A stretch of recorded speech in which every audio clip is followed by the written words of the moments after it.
কেরানীগঞ্জ আগানগর নিয়ে গুলশান সিনেমা হলের সোজা ব্রিজের উপরে আছি বর্তমানে। যাইতে আছি ইসলামপুর, এই যে বুড়িগঙ্গা নদী, এই মিরপুর হসপিটাল আছি বাবুবাজার ব্রিজের উপরে। ইসলামপুর যাই দেখি কিছু কাপড় চোপড় কিনে আনার জন্যে।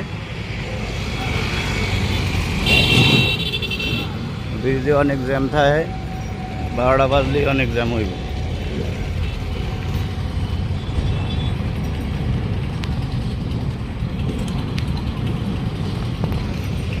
খুব সুন্দর জায়গা, দেখার মতো, বললে এ জায়গায় ঘুরতে পারেন।